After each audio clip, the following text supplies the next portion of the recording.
Hi, friends, and welcome to Shit Cosplayers Say, and our second half of our Crossplay episodes with Ruin of Undeadtoasty Cosplay, who is doing some hand dance in front of me on Discord right now. What's up, Ruin? Not much. Do we need glow sticks? Glow stick dance! You are wearing the best shirt ever today. I mean, we talked about the ugly shirt thing, so I figured why not wear it today? With a binder, because hey, appropriate. Right? Appropriate for today's episode, because we're gonna try to teach you guys how to start being stylin' with some crossplay prep school, because we're gonna school you on how to prep for some crossplay. This episode's actually very fitting because yesterday I did my first at-home photo shoot for Blathers. Yeah. Dude, nice job on that too. I know we talked about the lighting and stuff beforehand, so heck yeah. I had to take one of those freestanding tall lamps. Yes. And turn it on its side and balance it on a chair and then open the blinds for one of the windows just to get some directional light, so that I would have some sort of base point to edit from. I love sketchy home photo shoots. We need to do an episode on that because it brings me so much joy. Can we please? Because I'm apparently going to be experimenting with these a lot now since everything is canceled. So there's going to be a lot of at-home photo shoots. I think that's super quality. We all do it to an extent, but we all have such different ways of doing it. And I mean, I want to know more about how to make sketchy photo shoots, because not all of us have the room, like we were talking about, for the backdrops and the fancy lights and stuff. That is probably it's the first time I've been in legit cosplay in since C2E2, probably. Yeah. All of mine have been yeah, this jacket looks fine. No, I'm not putting pants on. Oh. Yeah, so I will say I still have my scrub pants on, though, because all you could see was the top half of what I was photographing. I put Keely on the other day, and I forgot how bad it was. And I could only keep him on for half an hour to get some clips, and then I yeeted it off. It was not happening. Never again. There's part of me that's not terribly surprised that you fell down the hole of the TikTok. It's, addicting. Okay, everyone, somebody was like, I have this many TikTok followers. And I'm like, okay, that's, a good amount. It is easy to get follows on TikTok. It is so incredibly, you get this feedback so immediately. And I understand why people like it. I really, really do, because I've avoided it this long because I don't want to fall down the hole, but it's probably going to happen at some point because I will be on summer break and suddenly be like, what do I do with myself? Oh, there's the TikTok. To be fair, there's a lot of bad that can be said about it. There's a lot of good that can be said about it. But I think the biggest thing is it is so cool finally seeing my cosplay, because I don't usually do anything for video. I don't like seeing myself on video. It is so cool seeing my cosplay in the round, seeing the characterization actually occurring rather than just talking about it occurring at panels and stuff.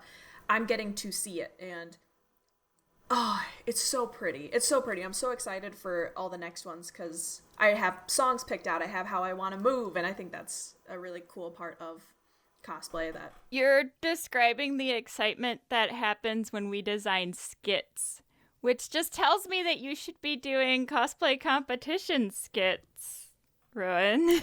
I think if you put me in front of a room of 20 people and said, okay, be an idiot, sing a campfire song, do whatever you need to do, I wouldn't have a problem with it. But I cannot do it when it's just me. And that's I feel fair. A lot of the practicing has to come in when it's just you. So I lose that practice time, and that's a totally different subject. Hello! Yes, so today, because we will end up down a large and unending rabbit hole about TikTok if we continue to talk about TikTok, I'm sure, as you all know, Ash and I have expressed our inability to understand the TikTok, but I'm sure at some point our curiosity will get the better of us, and we will have to experience the TikTok, and we will share that experience with all of you if we ever decide to do it. But like we were saying, we're gonna kind of give you guys some of the prep that goes into crossplay. Now, that being said, none of this is required for you to crossplay. Like, you can crossplay however you want. However, I would say the most common question about crossplay is binding. And the different ways to bind, and the different, what is safe and what isn't safe. And, there's also different binders will give you different shapes, and different binders work for different body types. Yeah. So we thought we would, since we chatted a lot about why people crossplay, we would start giving you guys some tips on how you can kind of level up your crossplay game. Like a crossplay school. Ooh, a school. A school. I just see, really preppy school uniform because I need that in my life. I don't have any male characters that wear, the Japanese preppy school uniform, but I want it in my life. Oh, no, I do. I do. Whenever we get around to doing Revolutionary Girl Utena, and I make toga, I have the boys' school uniform that I have to wear. And then I get to be a narcissistic asshole, so it's great. I mean, who doesn't want that at one point in their life? I wouldn't use the same binder for this, super fitted jacket as I would use for, say, Blathers, where I had, 4 layers on. Yeah, good point. What sort of, let's see, do you want to start with the sort of binders that you have worn and like to wear, and then I'll go over mine, since we have probably different preferences and ways of doing so? Well, yeah, because that's kind of the sweet part of it, is we are both built drastically different, where I am built very straight up and down, small teenage boy build, and you are more muscle man. You can call me a dwarf. It's okay. A dwarf. You don't have a Lord of the Rings dwarf build. And so obviously those are drastically different body types and will require different styles and mediums to use. Depending on, and it's also dependent on the look you're going for too. So I own pretty much every kind of binder that exists at this point. I'm sure there are others that I don't even know about, but I typically will float between my half binder, half cotton shirt, which looks like a men's white tank, but only the top half is compression, and my half binder. So a half binder reminds me a lot of a sports bra. It stops at the bottom of your rib cage. The problem with them is they like to ride up.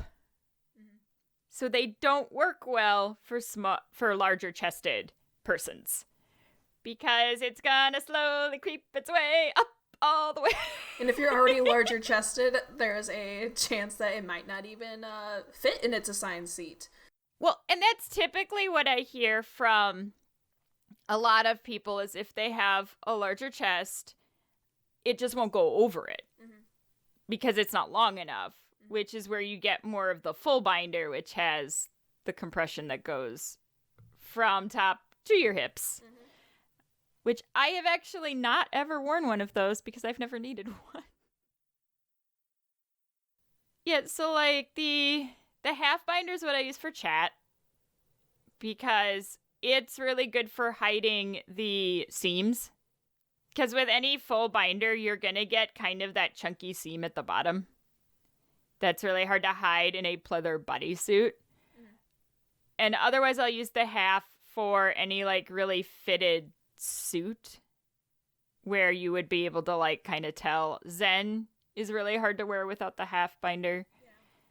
What style do you typically end up using? For body size, now I'm 5'3", and a box, like just a solid box. It's kind of ridiculous.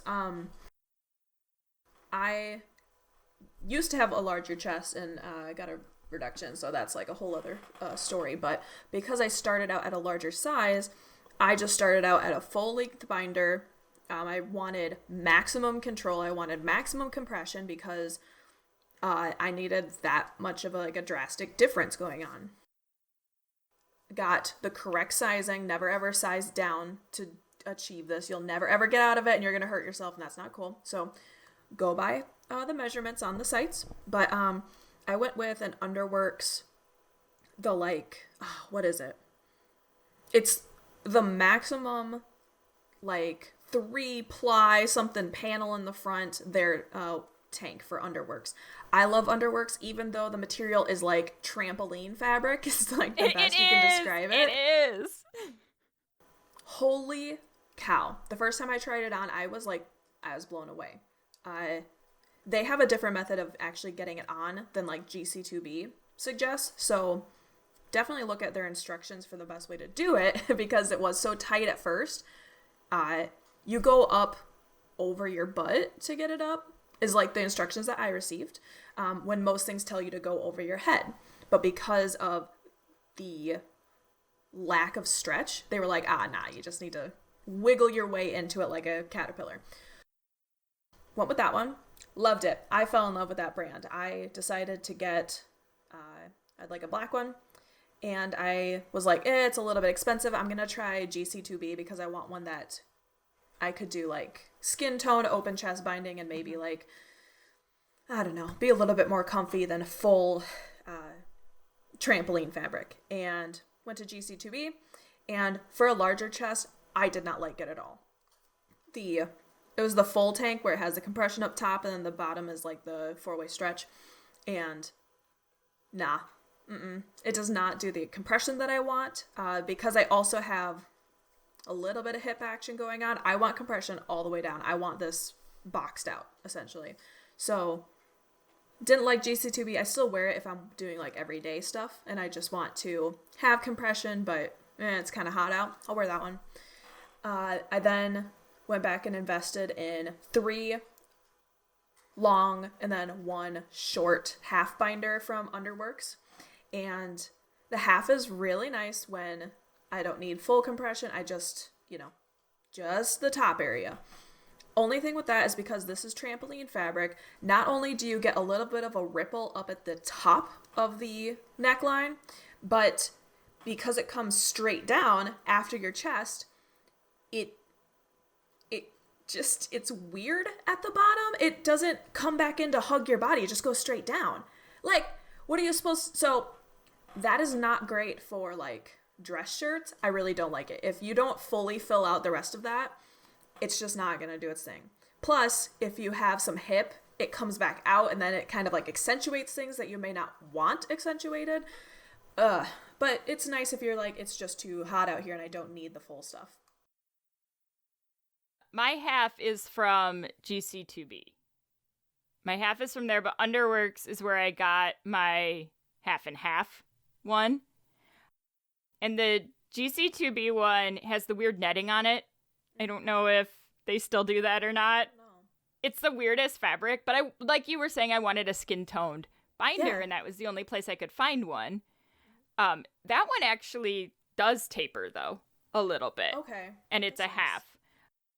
The one that I have that has the 4-way stretch on the bottom, you're right, it doesn't, and it just starts to roll up on you. It does. And doesn't want to, You gotta tuck that in your pants. The men's, shirt garters that you can buy? Yeah. Have you ever seen those? Mm-hmm. Where, you put the little, Classy boys? The clips. Yeah, you almost need that for the binder to keep it from trying to roll on you. As long as you have pants that have a solid belt, it'll stay down. But if it doesn't get tucked in, it's not going to do what you want. I mean, some people might not have that issue. I have that issue, definitely, so... I mean, I run into that. I know Ash has run into that before. But she's got one of the binders that clips in the front. But man, I don't recommend those. They're an adventure. You would think it would be easier to put those on. It's not. I have to help her put it on usually. And we have to start on like the first hook, clip them all together, then move it to tighten it. Ash is a very busty lady. Mm-hmm. So it takes a bit. If we don't want things to explode, we have to do it in steps. There's another brand that I would actually really like to try, mostly because it's a smaller company, so I'd like to go and support them, obviously, but they have some really cool prints for theirs, and I believe their binders clasp on the side. It's Be Yourself, and they have this really cool, like, skull pattern. It's still, like, a nice 4-way stretch and everything, but as far as I've seen, they look really good. I've only, I think, seen it on people with smaller chests, but it might be a nice option. I don't know what their pricing is compared to these other brands, but it looks like a really solid company, and I want those smaller companies to do well, so. I like the idea of clips on the side where you wouldn't have the stress, so it's less likely to try to pull. Exactly. You get it on most of the way, and then you just kind of... Because then you don't get stuck in your binder like I do frequently. Made the mistake of putting lotion on before I put it on today. No! This is the worst day of my life. Stuck like forever! It's gross. Continuing on, like, binders, though, and stuff, the correct way to actually, like, be in it and wear it. One of the biggest things that I see for binder stuff, and this is how I started out, and I actually didn't know the difference, is where you are placing the chesticles when you put the binder on. A lot of people just kind of smooth downward, which is not good for the tissue. No. I think one of the biggest things is don't do that. You want to kind of bring everything up and then flatten it straight back to your chest as well as you can. Even though that may not get things as flat as where you might like it, that is healthier for tissue in general. And that is something that I did see by that doctor that I've been following for top surgery stuff. So if that's something in your future and you're worried, you'll find if you position yourself that way, it's also more comfortable because the binder's not pulling on you. Yeah. Now it's just holding it to you and not pulling on you. Exactly. You won't know that there's a difference till you try it, and then you're like, wow, that's way more comfortable. I think a lot of people, too, if you're big or busted, you might try that where you're like, oh, yes, this is where they go for a bra, so obviously they need to... But then you get the side overflow, and that's really disheartening, and you're like, oh, that's not right. Yeet! And then you drop everything back down. Nah, overflow happens, and, like, you can sew little panels in to kind of help that. Underworks, I found, comes back far enough that, like, don't really get overflow. GC2B, yeah. I overflow all the time. Like, it's bad. It's not good. The armholes on those are pretty big. Yeah, which is good if you are small enough busted and you really want to be able to have, like, a more natural, like, side view and not have all that showing, but... I mean, it's obviously easier to bind the smaller you are. Yeah. And that's just... lucky ducks. We have more alternative options, like sports bras and athletic tanks, because we don't need as much compression. Let's talk about, like, compression and sports bras and, like, the layering of said things for cosplay purposes, like... So, safety in binding is typically an issue, and it usually just comes from people not knowing different safe ways to bind. So, obviously, a binder is going to be your safest option. However, you do need to get used to wearing a binder, just like you have to get used to wearing a corset. So don't go wearing your binder for 8 hours for the first time you put it on. Yeah. That's not going to go well for your body. Mm-hmm. You want to ease yourself into it, before you're going to wear it for a con. Wear it for a couple hours, take it off at home, then try it again and kind of build your tolerance to it. And then it'll start to fit your body a little bit better, too, which helps a lot. because they do get more comfortable as you wear them. But I've seen a lot of people try to go straight from buying binder to wearing it all day long. And you also have to learn how to breathe in them. It's totally different breathing. Most people, I think my partner was talking about this the other day, that by the age of 6 or 7, most people have completely done away with like belly breathing as their primary breathing. And when you get binders, there isn't actually as much room up top where we like to breathe now. So there is a lot more of, you'll notice you have to take a really deep breath and like expand your belly to get it going on. And then let it kind of settle back in again. And you have to learn how to, I guess, overcome that. And if once you start feeling like, ooh, this doesn't feel right, letting yourself take it off and not just being like, oh, no, gotta keep going, because that's not how it works. Because even if you're not planning on wearing a binder all the time, these practices are still important, if not even more so, because you're going to have given yourself less time to get used to it if you're only wearing it for a convention. Mm-hmm. So, like, yeah, maybe you broke your binder in last summer, and now your next con's not till, the winter. You're probably going to need to re-break that in and get your body used to it again, instead of just jumping straight into wearing a binder for 8 hours at a convention.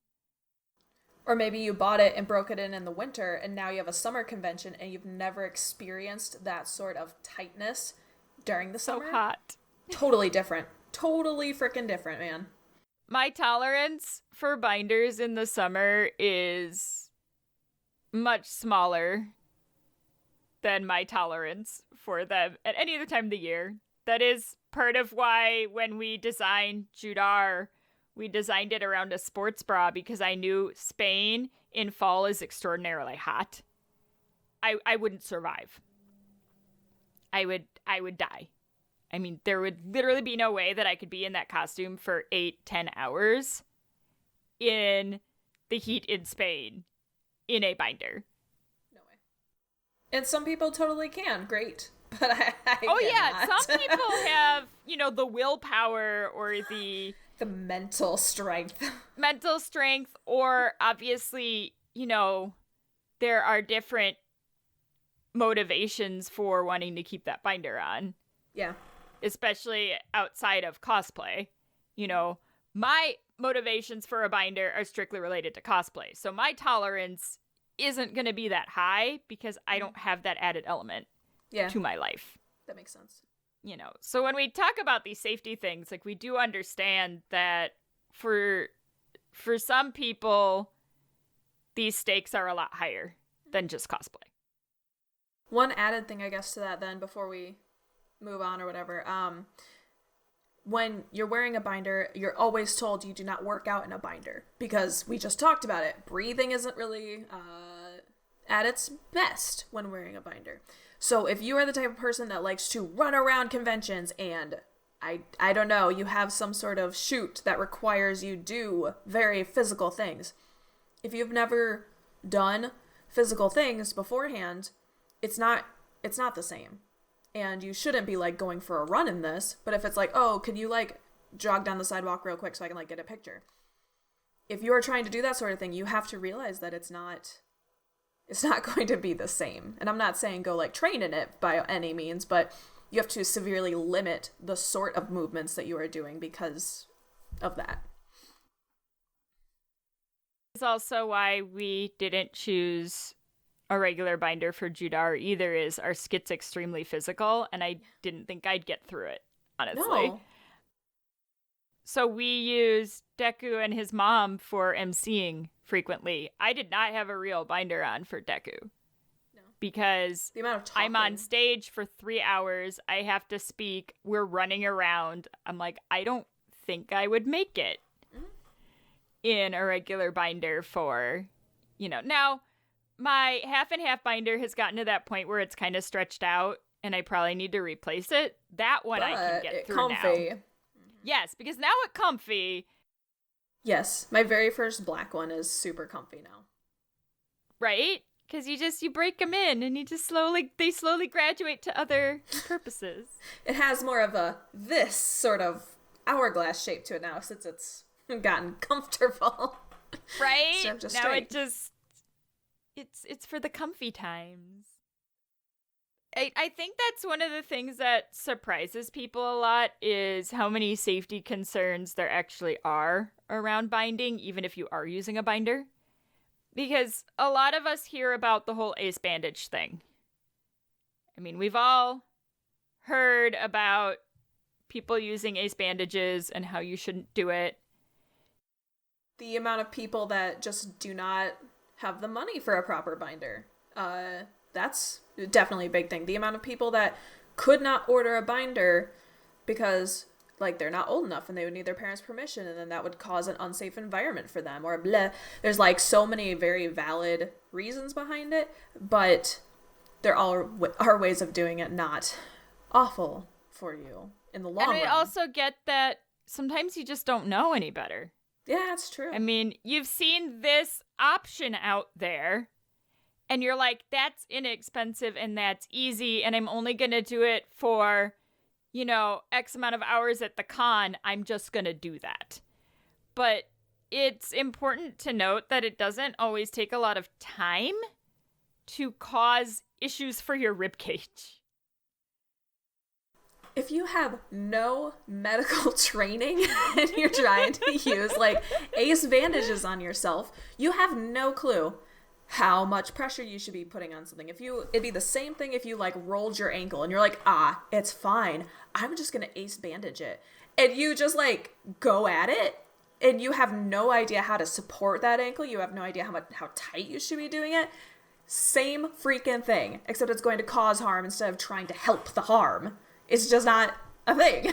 Except a lot of people do try to wrap their ankles and then do it completely wrong and cause more problems. Exactly!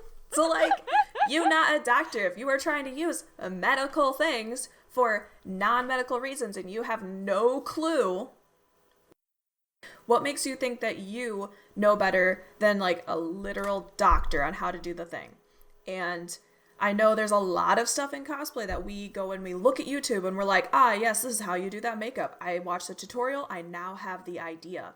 But if you watch a YouTube video and you're like, easiest way to bind, and somebody's like, get out your tape and your ace bandage and let's go. This is like an 18-year-old that has no medical background at all, that has no idea how these things are being used. And it's this spread of, like, misinformation that creates harm in the community. And if it was like, this is a peer-reviewed paper about ace bandage use by this PhD person, I'd be like, yeah, okay. Coming from a medical professional, Crazy. There are a lot of people in the community that want to argue with you about whether or not these things are safe. So as a occupational therapist, I am very familiar with body mechanics and the fact that your rib cage has floating ribs. What? Crazy. What? It's extremely easy to move a rib out of place. Mm-hmm. It does not take much. Yeah. But it can be really hard to get them to go back where you want them to be if you're constantly moving them out of place. And, like, how else would you know? I mean, it's not like one of those injuries that you fall and you're like, yes, I broke my arm. If you have ever slipped a rib, you will know that you did. It hurts a lot. Someone Noted. who frequently slips random joints for no reason. Thank you, Ehlers-Danlos syndrome. I have experienced the slipping of a rib for no apparent reason, and it's awful. It feels like someone's taking a knife and just stabbing you in the back. Why does everything hurt so much? And then you're going to find out your rib migrated somewhere that it's not supposed to be. Into your foot. Just kidding. No, I'm kidding. But, like, no, can you imagine, like, the fear of, like, a 15-year-old that's like, I'm gonna go bind.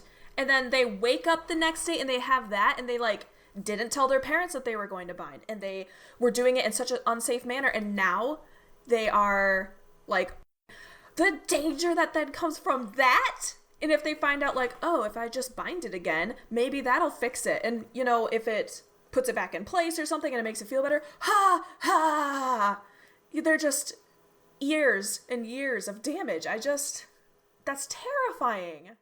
I've had a lot of conversations with different people in regards to rib pain that they have from past binding, because when we used to do our cosplay tips and tricks panel, this would come up a lot, and then I would have people would come up afterward and ask me more about, like, well, I have this pain here and here, do you think that might be my rib? You know, and I obviously always went, it's possible, please go see your general care provider, because I cannot give you medical advice. Licensure, you know. Yeah. But, you know, they would ask me about, you know, I used to do this when I was a kid, or I used to do that. Could this be, like, from doing those things? And it's like, well, yeah, if you put consistent, you know, unplanned pressure on your rib cage, and then you continue to keep doing it, it's like a repetitive stress injury. Yeah. So you're just going to keep making the issue worse. And I mean, I have a couple friends who have permanent rib damage from binding with ace bandages. Mm-hmm. Because the thing with an ace bandage, that pressure's not even. Mm-mm. So a binder provides consistent, even pressure. An ace bandage does not. It's just a free-for-all. As far as, like, how much pressure you're getting, you know, how much the bandage is overlapped on itself, what the tension is on the bandage. Typically, their tension compression is a lot higher than what you would want in a binder, because it's meant to hold a joint in place. Yeah. Your rib cage and your chest are far more delicate than your ankle or your knee. You know, because your ribs, like, you could accidentally be pushing really hard on, you know, your first one and not on your other ones, and now you're pushing it towards your other ribs, and next thing you know, you're like cattywampus because your rib has migrated to another dimension. That's what it feels to like your sometimes. foot, like I To keep your saying. foot. The biggest argument I get as a medical professional, and I got to the point where we stopped even bringing this up in panels, and we don't talk about it in panels anymore because of the arguments that it would start, was using kinesio tape for binding. I cannot tell you how many arguments I have gotten into with cosplayers about kinesio tape and how it is not meant for binding. So if you have never used kinesio tape, it is a tape that is designed to do two things. It is designed to keep a muscle on continuous stretch in order to relax it, or it is designed to support a joint. Yep. Different patterns will do different things. Kinesio tape functions with heat. So the hotter the tape gets, the better it sticks. So usually your starting point, you stick it on no stretch, you rub on it to create friction to heat it. You stretch the tape depending on what the percentage of stretch is required for what you're trying to do. Mm-hmm. You lay it down, you heat it again. Okay. That's how that's supposed to work, right? Mm-hmm. Kinesio tape is meant to be water resistant and sweat resistant and stay on for about 72 hours. Okay. We all know that's how it's supposed to work. Now you've decided to use it to bind at a con. You should not bind with a binder for longer than 8. You should not open bind for probably longer than 3. Mm-hmm. And you have decided to bind your chest with a tape that is extremely hard to remove. For 72 hours! So in graduate school, we were taught that kinesio tape should not be used on soft tissue, such as the tissue under your arms and your chest. Crazy. Insanity. Because it can cause damage to soft tissue. Mm-hmm. I have been burned by kinesio tape multiple times trying to get it off. Yes. And that's after the 72-hour mark. Mm-hmm.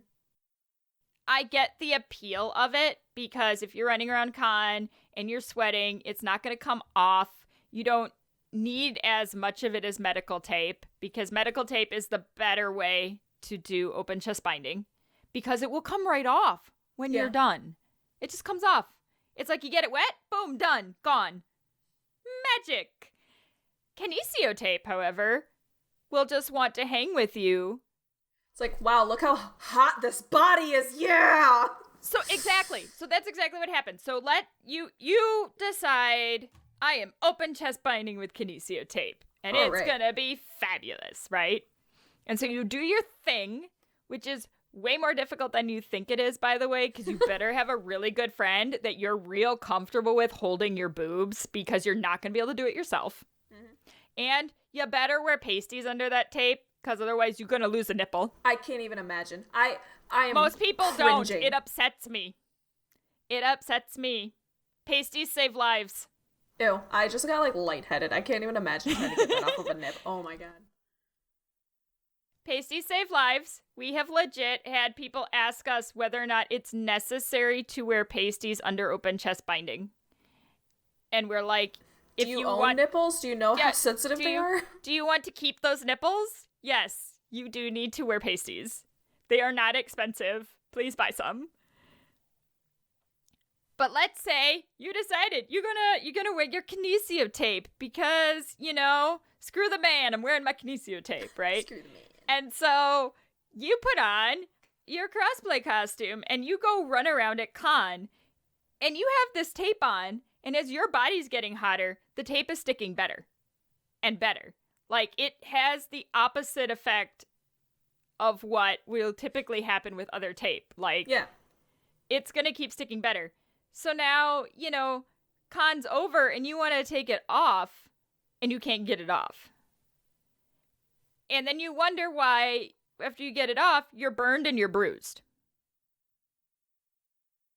It's a no, guys. Just no. Because what happens is, because the tape stretches, it literally pulls on your tissue. So what a lot of people will do is they'll stick it on and they'll literally use the tape to pull their chest across. Mm-hmm. Well, now that tape is like digging into that tissue. Mm-hmm. It is putting stress and strain on that soft tissue. There's no way you're coming away from that without like stretch marks and junk. Like instant. Some people do. Exactly. Come away with stretch marks and broken blood vessels and all sorts of stuff. Because you are pulling that soft tissue that's not meant to have strain on it across. And then you're leaving it on continuous strain. And then you're going to eventually have to take it off. Because, I don't know, I have rarely, if ever, had kinesio tape just fall off of me. Like, you have to take it off. And there are steps to take it off. And unfortunately, what a lot of people will do is they'll do the Band-Aid method and they'll just go, pfft, and then realize later, what a terrible plan that was, ripping off that tape. The only thing the Band-Aid method works for is Band-Aids and wax, guys. Don't do it! Yeah, I mean, if you're trying to, like, wax your chest with your kinesio tape, then maybe that'll give you, like, a 2-for-1 deal. You're gonna be taking the top layer of that skin with you. But I do also understand that regardless of what I say on this subject, there are gonna be people that are gonna tell me that I'm wrong. Well, because they've done it, and they haven't had any awful things happen to them. Right. It isn't until something catastrophic happens, or something even slightly uncomfortable, that the mind begins to be like, oh, interesting. The con mom in me is going to give you the mom advice of, as much as I don't think that you should be doing this right now, you're probably going to do it anyway. So here are some things that I recommend if you do make this decision. Give me the sex talk, Mom. This is basically the sex talk in relationship to kinesio tape, because I want you to be as safe as you possibly can if you make this decision that could be unsafe. If you're gonna do it, guys, pasties save lives. There are a couple ways to get it off. Do not rip it off. Do it slowly and hold your skin down as you peel it off and go in small, like 1-inch sections. When I used to do aquatherapy, my kinesio tape would come off within the 3 hours that I was in the pool. Okay. So get in a pool. Because water in general helps reduce the adhesive of the kinesio tape. It can help you take it off. I have found that for some reason, the heat of water doesn't seem to affect it as much as body heat does, which science, physics, I'm sure someone who is more science savvy could explain to me Probably why. how the glue is formulated and... But it wouldn't surprise me if chlorine helps to, like, kill that stickiness. Chlorine takes everything off. The thing that works the best for reducing the adhesive is baby oil or any other type of oil. Like I've had to use olive oil before. Any kind of oil, if you spread that onto the tape, that helps a lot in reducing the adhesive to try to get it off. Okay. If you are planning on using it for a very short period, get the cheapest kinesio tape you can find. Don't get the good stuff because you want it to fall off. Yeah. When you put it on, use zero stretch. If you can put it on with no stretch, that is going to reduce the amount of damage that you could do, and it will make it easier to get off. Because part of the reason it's hard to get off is it thins out as you stretch it, and then it adheres better. Yeah. So if you don't stretch it, it's going to be a little bit easier to get off. So, pasties save lives. Get it wet. Use some baby oil. Don't put it on stretch. And get the cheap stuff. If you're going to do it. I still recommend you just don't do it. Yeah. As a quick, supplementary point here, I know for a fact that there is trans tape out there. Mm-hmm. And I am fully okay with admitting that I am not knowledgeable enough on this topic to be able to say much about it. The only thing I'm going to say is that from what I've seen of it, what I've noticed of it, it looks like it's about the same thing. It's just being marketed specifically for trans people to bind with. If you are sitting there thinking, but there's trans tape, so this is, safe for me. All I'm going to say is just do the research and see where the differences lie between that and kinesio tape. Because, if it's the same exact thing, you're going to run into the exact same issues. So just do that little research for me, because I haven't yet done it, because, honestly, the tape wigs me out, man. Scares me, so I'm not. I totally remembered that I had a friend who did try it. Oh, yeah? Because they were going to send me some, and then it just never happened. They said it basically behaved like a cheap kinesio tape. Okay. That was their experience with it. So they had asked for a refund because they found it didn't work. It just came right off. Other things that I had read were issues very similar to kinesio tape, with it burning and having difficulties getting it off. I mean, I can imagine that it's about the same stuff. Yeah, well, because kinesio tape sticks best when your skin is super clean. Mm-hmm. So if you do it right after a shower, it's going to stick the best. So if you happen to put your kinesio tape on after you're already running around and sweating, it's not going to stick as well. Mm-hmm. And that tape would work the same way. I'm just on a lot of forums, so I do see it pop up here and there. I don't know, I tend to just scroll past it because it's not a topic that I'm, I guess, extremely interested in for myself. So in the future, though, if I see more, I'll definitely look into it and see if we can have another conversation about that, and I can update you on my findings. I mean, I totally get the appeal of it. Oh, yeah. It's smooth, you're not going to notice it, it's not as, in your face. So it's going to kind of disappear into the back of your mind of its existence. Yeah. And it's super appealing. Yeah. I want to be a sexy, have my shirt opened up all the way down to my belly button and just be able to take these, manly-ass pictures. Right? I want that so bad. But, no. Not today, Satan. All it does is remind me that at some point, Ash and I are going to do a boudoir shoot as Zen in 707, Ooh. but my photos as Zen are going to be like legit attempting to be sexy, and all of 707s are going to be mocking me. I love it. I have to do open chest binding for Zen. Can you please give me behind the scenes pictures? Those are my favorite, because that's going to be great. But like I get the appeal of tape, especially for someone who needs that all the time. You know, I get that. It's just, we all just want you to be safe.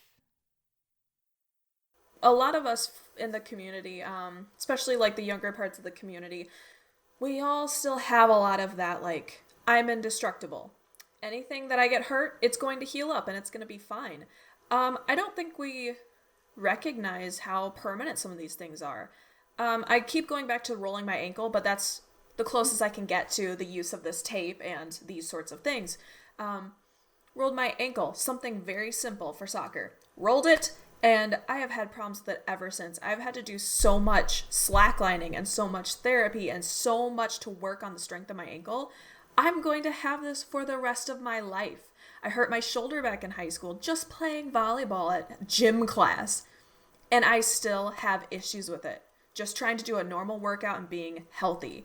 And I can't even imagine hurting your chest in this way, causing any sort of distress, just to make sure that your chest was a little bit more flat for a character. Or, and I'm not going to downplay dysphoria at all, because that is a big issue.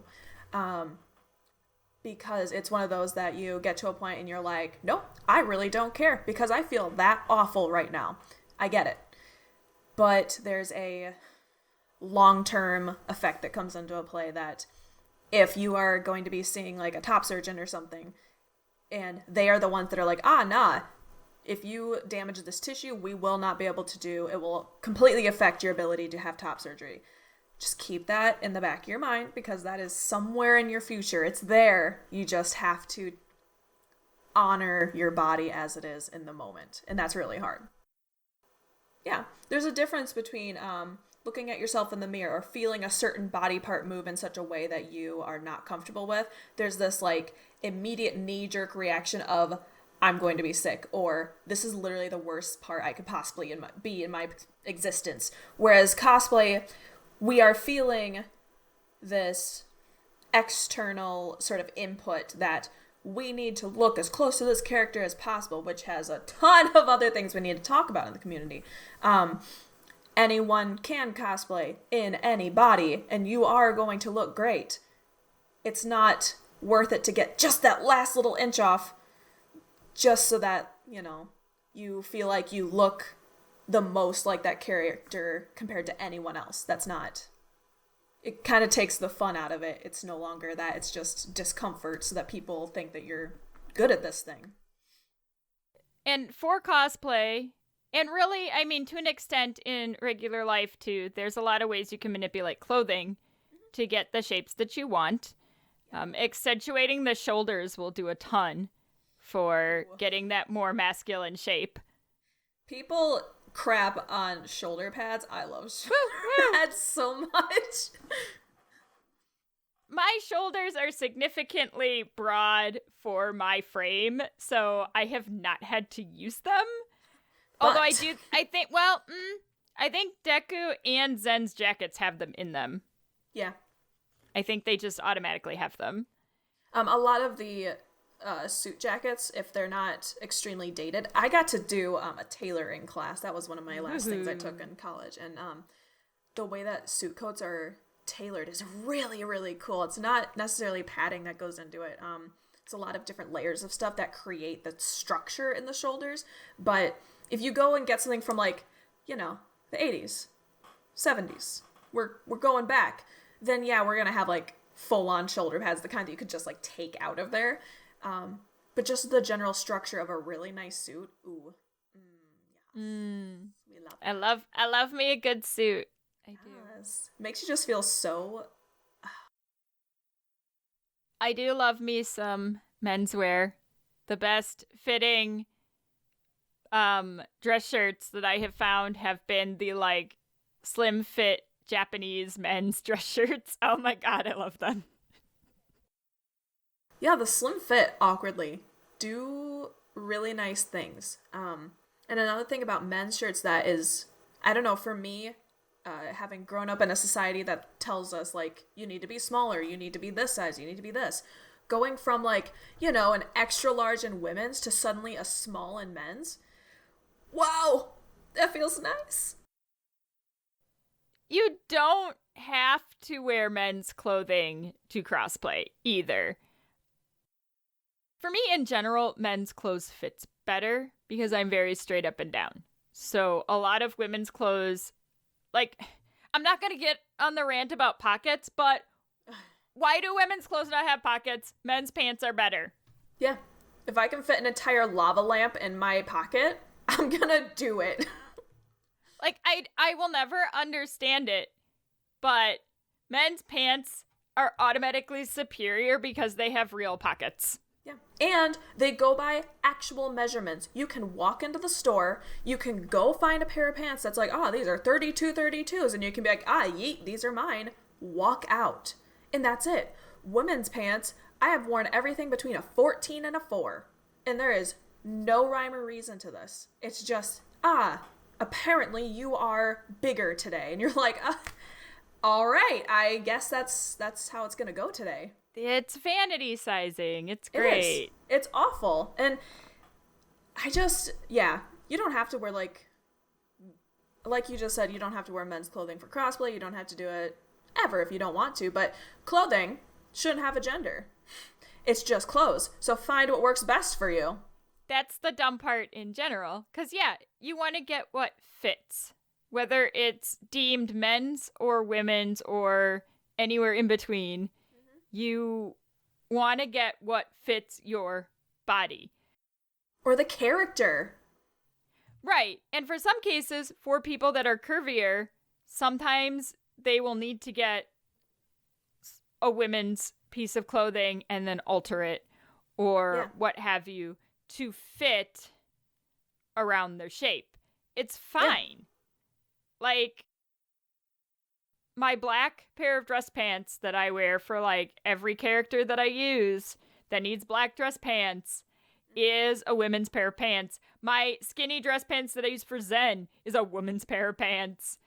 I'm sorry, when women's pair of pants know how to accentuate the booty, my boys are going to have good booties, okay? Right? Because Zen needs a good booty, so those pencil pants were a requirement.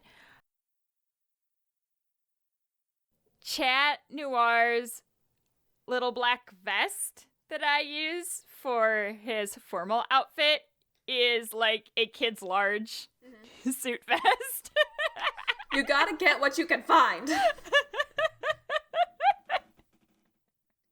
I think, like, the biggest thing that comes down to between, like, men's and women's stuff is most times if you're going to walk into a store, I appreciate men's clothing simply because a lot of times it feels like it's more quality. Yes. And I'm the type of shopper that, okay, I'm going to go to the sale section first. Right. Or only shop when there's sales, but I don't mind spending just a little bit more on something if I know it's going to last. And when it comes between men's pants and women's pants, I rub through women's pants so quickly because I got these thighs. Men's pants, I don't have that issue. I really just don't. They last a lot longer for me. So I think taking a lot of things into consideration, like take anything you want from any section, go try it on and be like, does this look good? Do I feel good in this? Great, get it. If you are more trying to be a little bit more frugal with your money and you're trying to be like, okay, so I want something that's going to last that I can wear for this cosplay, this cosplay, this cosplay, and I actually have an event coming up that I want to wear it for. Then go for it. Absolutely. Maybe put that extra money in and go and have it professionally tailored. That is a treat. Do those things for yourself. And, you know, I think having that general internal confidence that exudes through the clothing is also half the battle. Like, you can dress yourself up however you want to, but if you don't feel good in it, there's going to be an overall energy that kind of brings you down, you know? Well, and that's the whole point of the prep. Like, in the end, for crossplay, whether you choose to get certain clothing, whether you choose to bind or not. It's all about how you feel at the end. Do you feel like you look like a fabulously handsome boy? Did you achieve what you want? Were you achieving the ruggedly strong, mysterious man? Was that your... Yes, right? I don't do that one well. That's all ruined. Hello. Hello. You know, did you achieve what makes you feel good? And that's ultimately what the prep is about, are different ways to help you guys achieve that option. And while trying to achieve that option, staying safe. Yeah. Because in the end, we just all want you to be able to hang out with us and be safe. Which again, pasties save lives. And kinesio tape is not meant for binding. If you take two things away from today. If that's all you take away. If that's all you take away, then we have done some of our part in keeping you guys safe. Well, I appreciate you coming back again to hang out with me. You know what? Talk about crossplay. Have been so starved of human interaction. Just call me up whenever. I am so here for this. All right, guys. Well, we will catch you again at whatever the next episode ends up being. Because we haven't decided yet. But this was our second episode on crossplay for Shit Cosplayers Say.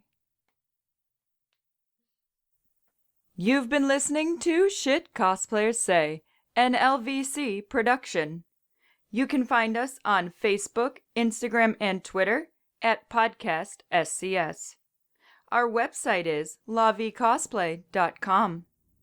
Have a fun, crazy con or cosplay-related story, absurd cosplay question, or just something in general to share with us? Email us at podcastscs@gmail.com.